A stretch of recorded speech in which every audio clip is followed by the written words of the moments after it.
నేను అనుకున్న బిజినెస్కి ఇన్వెస్టర్స్ లేక ఆగిపోయాను అని ప్రేమ్ అన్న మాటలు కౌశికి ప్రశాంతంగా వింటుంది. ఆ తర్వాత ఇంటికి వెళ్ళిపోతుంది. ప్రేమ్ గురించి ఆలోచిస్తుంది. ప్రేమ్ కాల్ చేస్తుంది. ప్రేమ్ ఇంకా లిఫ్ట్ చేసి మేడం చెప్పండి అడుగుతూ ఉంటారు.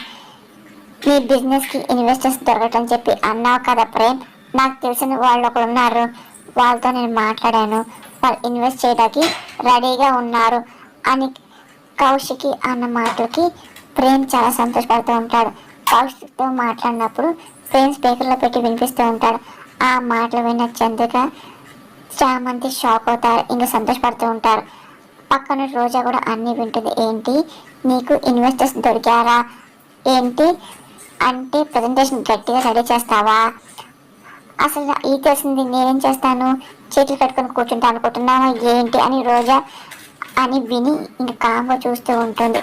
ఇంకా ప్రేమ్ తన వర్క్ని చాలా సీరియస్గా చేస్తూ ఉంటాడు. అదంతా పక్కన రోజా గమనిస్తాడు. ఇంకా ప్రేమ్ అలసిపోయి నిద్రపోతూ ఉంటాడు. ఇంకా అందరు నిద్రపోయి మెల్లింగా ప్రేమ్ గదిలోకి రోజా మెల్లింగా వస్తూ ఉంటుంది. అలాగే ప్రేమ్ ఏం చేస్తానని చెప్పి మొత్తం అంతా ల్యాప్టాప్ తీసుకొని చూస్తూ ఉంటుంది. ఓ ఆహా, బాగానే కష్టపడ్డావు కదా ప్రేమ్, కానీ నీ కష్టం ఉండదుగా, నేను డిలీట్ చేసేస్తానుగా అని చెప్పి అంటూ ఇంకా రోజు ల్యాప్టాప్ తీసుకొని డిలీట్ చేయబోతుంది.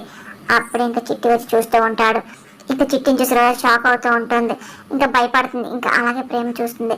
ఇప్పుడు చిట్టి కానీ చెప్పింది అనుకో, నేను అంతా చేస్తున్న విషయం తెలిసిపోతుందని చెప్పి భయపడుతూ ఉంటుంది. ఇంకా ఏం చేయాలి అర్థం కాదు, టెన్షన్ పడిపోతుంది. ఇంకా ప్రేమని చూస్తూ చిట్టిని చూస్తూ రోజు టెన్షన్తో భయపడిపోతూ అడుగుతూ ఉంటుంది.